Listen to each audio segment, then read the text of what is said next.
Right, Captain America. This is the whole Captain America catching up with video thing. And boy, has this been a very interesting run. A lot of stuff is going on. A lot of stuff is happening. We're going to talk about it.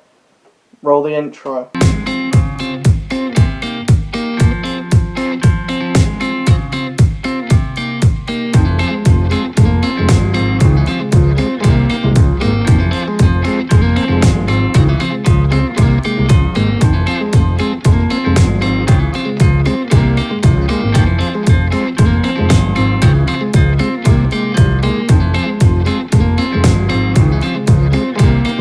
So firstly, I'm going to give a brief synopsis on everything that's happened, because we have a lot to talk about. In the last few videos, we've had like an arc to talk about. This, we've got like 15 issues to talk about, so there's a lot to unpack. So I'm going to just go from the start of issue 6, the start of issue 7, up until issue 21. I'm going to tell you what happens in each issue, and then I'm going to delve into it a bit more in depth after the actual explanation. So we start off, Captain America, Steve Rogers, is trying to clear his name after the whole Secret Empire thing, where Hydra made another version of Captain America, but the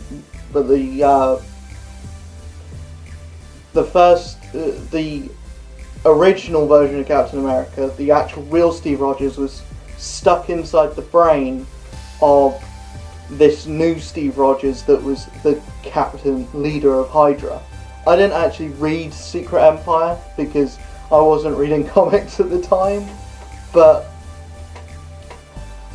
I know a decent amount of what was actually happening during Secret Empire, and I know that it was very controversial, which is probably why this whole run of Captain America is controversial, because it's directly a sequel to that, and also because it goes on for a bit.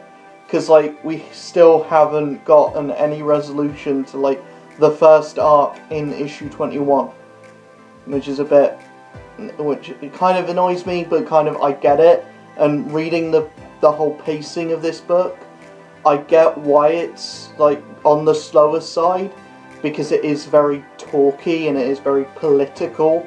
And if there's any character that's allowed to be political, it's Captain America, because his whole origin is steeped in politics and all that kind of stuff. So you kind of have to have that as a focal point of his story. But I feel like it's done well enough in this. But we have Captain America. He's trying to clear his name after the Secret Empire. And then he's charged with the murder of General Thunderbolt Ross, and goes to this big prison that's holding all of the criminals that were a part of the Hydra army of evil in Secret Empire. And we've got the Wrecking Crew, we've got Jack-o'-lantern, we've got all these other villains that aren't named. It's only really the Wrecking Crew that get a big push in this first story arc. Mainly Thunderbolt, because we have this whole story where he's trying to redeem himself, and he's trying to actually become a hero, and he doesn't want to be called Thunderbolt anymore. He wants to be called Doctor something or other. But all the other inmates, they're not really characters in this. They're just kind of there to fill up numbers. But Cap actually starts building a relationship with the Wrecking Crew, and he actually becomes somewhat friends with the wrecking crew inside this prison.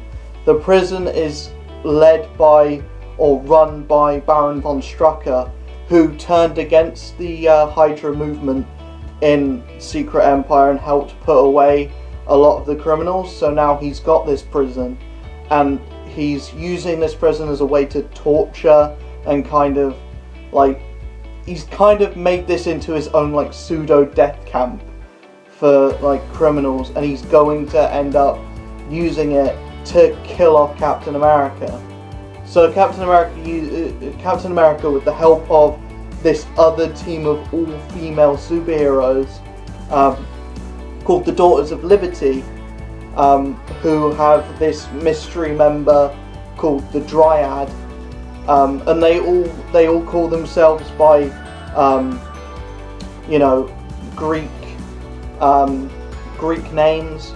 So they're called Hera, Gaia, and that, but it's actually just Invisible Woman, Misty Knight, Sharon Carter, and a lot of others. But they're trying to get him out. Meanwhile, Cap's kind of mingling with all the other criminals, mainly the Wrecking Crew, and he's trying to get them to start a riot inside the prison so that they can get out. And that works up until they're encountered by like an army of Americops. So there's this big fight there, and they eventually get out, and there's this big like and then when they do eventually get out, Cap is introduced to this Daughters of Liberty team, which is, you know, characters that he's met before, and this mysterious Dryad, who gets revealed later on, and I'll tell you who it is later on because it's interesting. It's interesting. So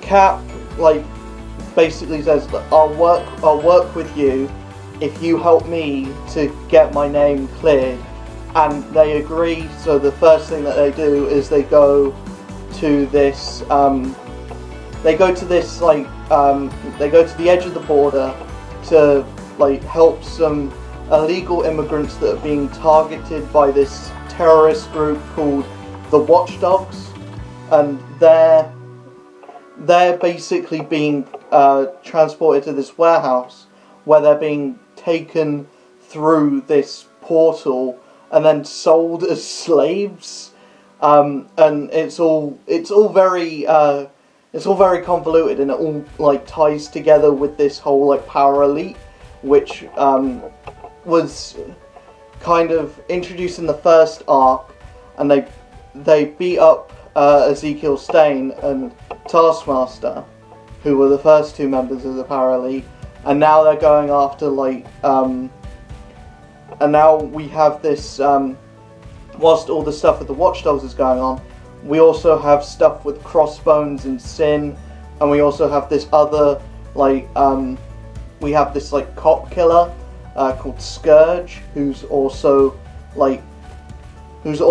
got like this vendetta with US agent, and Scourge is going after corrupt cops, and he's trying to make it to the top of the food chain, which is the mayor, who is Wilson Fisk at the moment. Don't ask how that happened. Go read Daredevil if you want to find out how that happened. But it's really weird seeing Wilson Fisk as a primary character in a Captain America book. It's like these things don't mesh.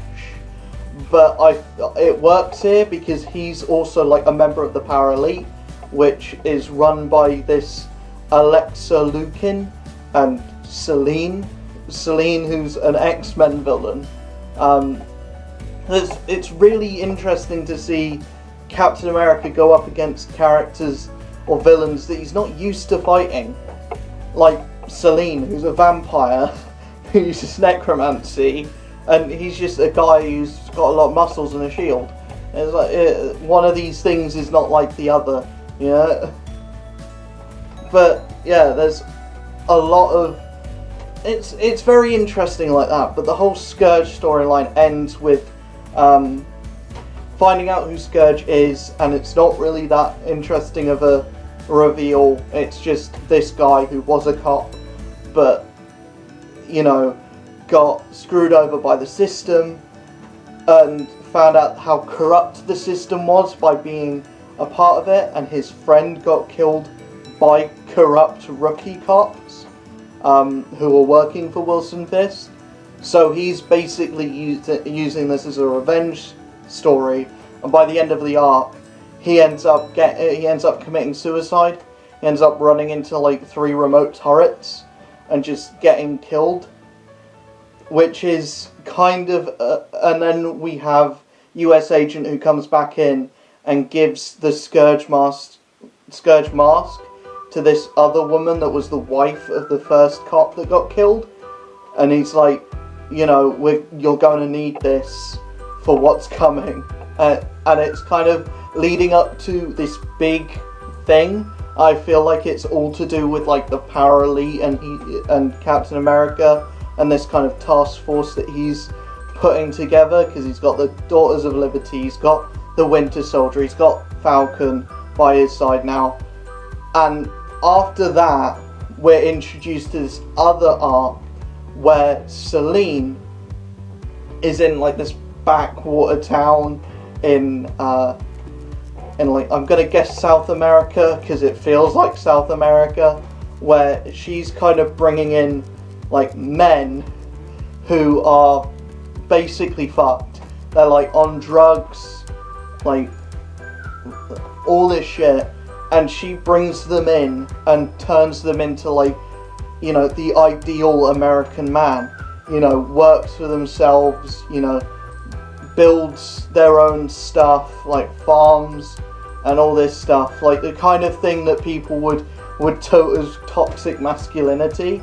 And she brings them in, and there's this whole speech about how men in the modern society aren't as tough as they used to be, and this town is making men tough again, and it's very punchy. Like Ta-Nehisi Coates definitely had like something to say about like this, like how the Southern America like sees men and how he sees like the American man. And I've got to say, I kind of agree with his logic. Obviously, like that's not what all American men are like, but I see where Ta-Nehisi Coates is coming from, and he had a thing to say, so he's gonna say it. Maybe I'm not all that. I don't think like a comic book is the place to get that kind of political message across, but he had something to say, so I guess he's gonna say it. But essentially what Selene does is there's certain people that don't meet the grade, and they get, killed, and they get like eaten, or they get their life force siphoned. And in the first arc, Selene captured Sharon Carter and took a part of her soul, so she's trying to take enough souls so that she can get immortality. And also there's this other thing with Alexa Lukin, who is the wife of Alexander Lukin. I know Alexander married an Alexa, who's also like looks like 20 years younger than him, but also that's another thing. But we have that going on, and if you don't know who Alexander Lukin is, he's the guy who brought back Bucky, and or he didn't bring back Bucky, but he was using Bucky back when he was the Winter Soldier, and he was kind of toying with him that way. And I think that might lead to some interesting stuff with Bucky later on. But yeah, that he was kind of the big thing in the Winter Soldier storyline. He was also played by Robert Redford in the movie, which is probably where you're gonna see him from. But yeah, that is an interesting storyline that they're going forward, and they're trying to bring him back because obviously he's dead. So he's just been brought back, but they're trying to make sure that he stays back and that he doesn't die again. But meanwhile, bringing him back also brought back the Red Skull, which isn't a good thing. And obviously they don't want the Red Skull to be brought back, so collecting all these souls is going to separate the Red Skull and Alexander Lukin from each other, and it's all very complicated as well.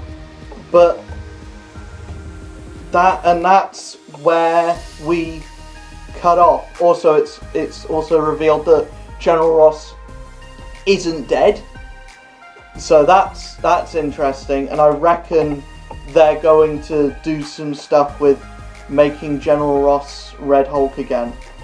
And I don't know if that's a thing that's going to happen. It's just a thing that I want, because we haven't actually seen anything to do with General Ross becoming Red Hulk again. It's just something that I want, because I like General Ross as Red Hulk. I think it's an interesting character. I think it's a really interesting way forward for the character. Plus, I also really liked him in the Thunderbolts run, because that was a really good run.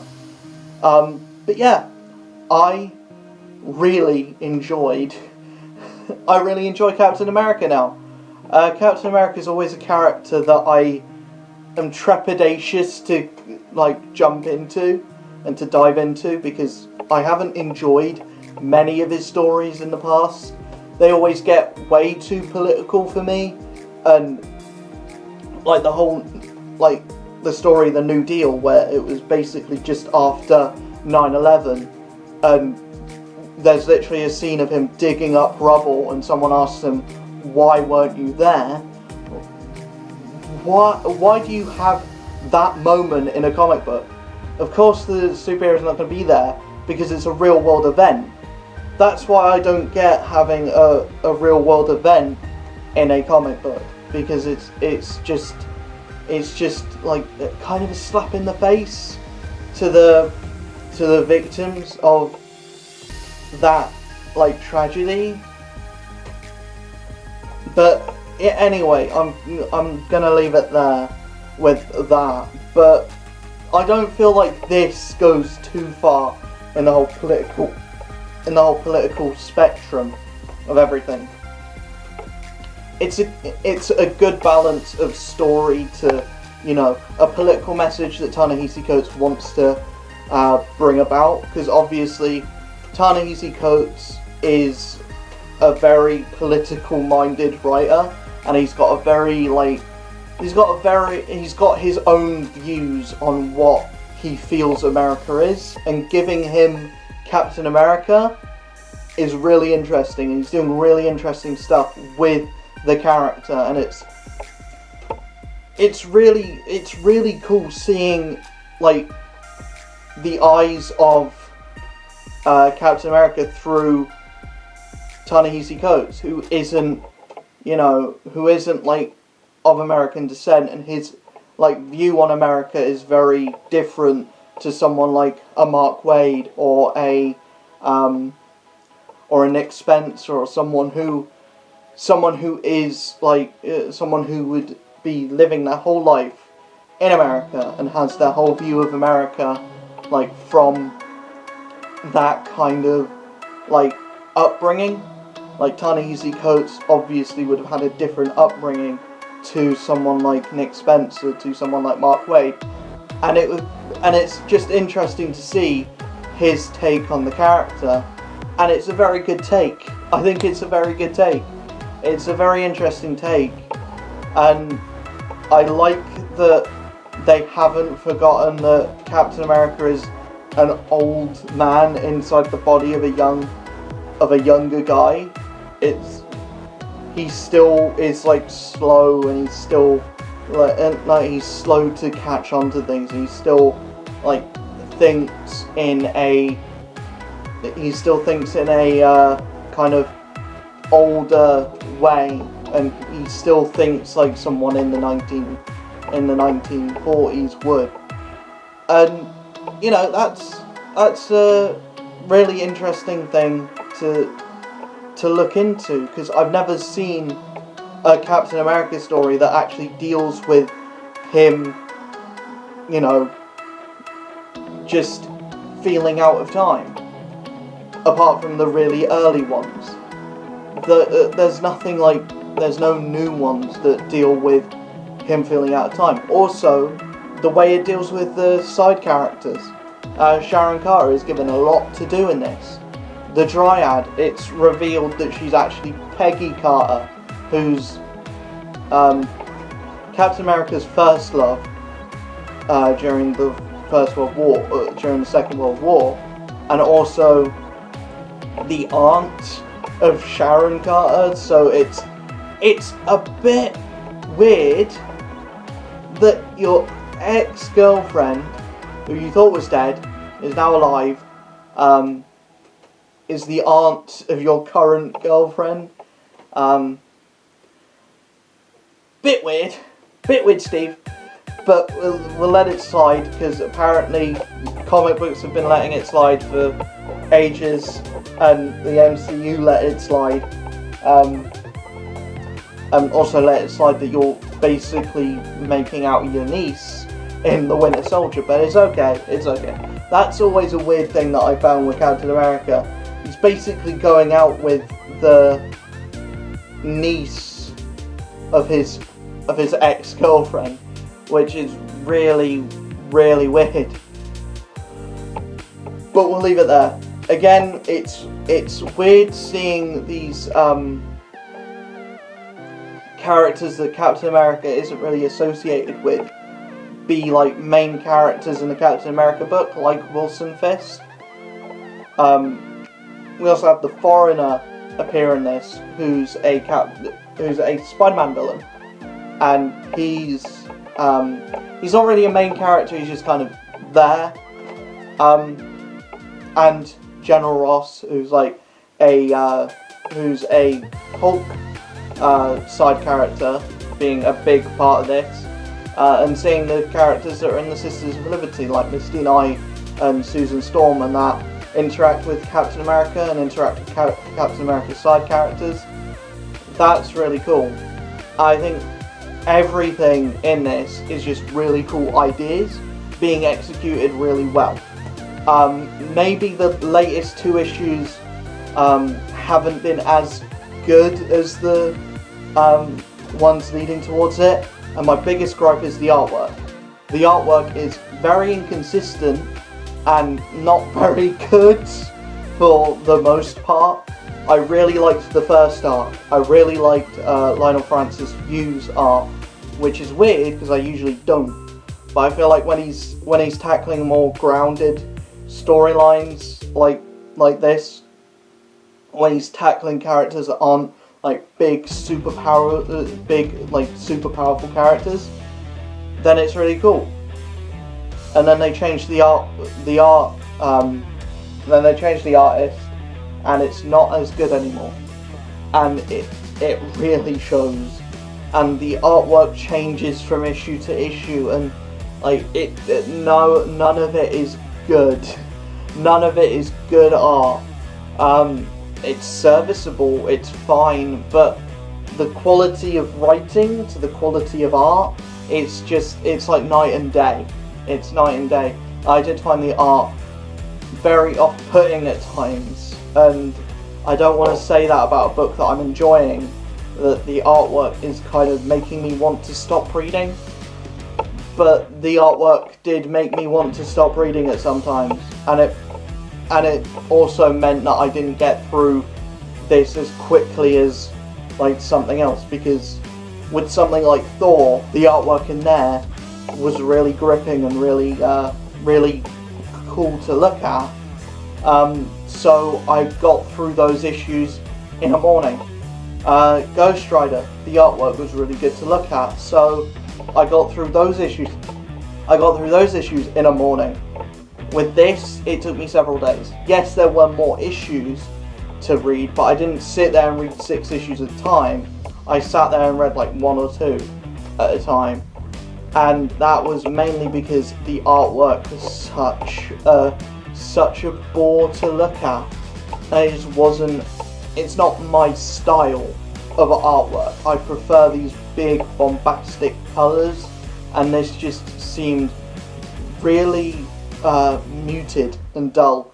When it does have the big bombastic colours, it seems almost too cartoony for me, and it doesn't really work with the story line. If they just kept with Lionel Francis Yu, I don't know what other books he's doing. I don't know if he's like got a lot of work on his plate. I think he's doing X-Men, but maybe X-Men is taking up a lot of his time because that's a bi-weekly book. But I would have preferred Lionel Francis Yu to just stay on the book, because his artwork works with Captain America. It works really well with Captain America. But anyway, I've rambled for 25 minutes. That's where I'm gonna end this video. If you enjoyed it, hit a like button, hit that subscribe button, hit that notification bell. Go over to my Twitch. I'm doing a marathon of the Kingdom Hearts series, starting with Birth by Sleep. We already did Terra's Story on this channel. We're doing the rest of the series over on Twitch because I wasn't seeing the views that I wanted to see, so that's why we're doing it over on Twitch. Also, I have a capture card now, which costs a lot of money and took me nearly 2 hours to set up, so you better go watch it, so it was worth my time to do that. Otherwise I'm going to be annoyed, angry. Yeah, go watch it. Go over to my Twitch. Go over to my Twitter. Go over to my Instagram. Do all that lovely stuff. I'll see you guys in the next video. Peace.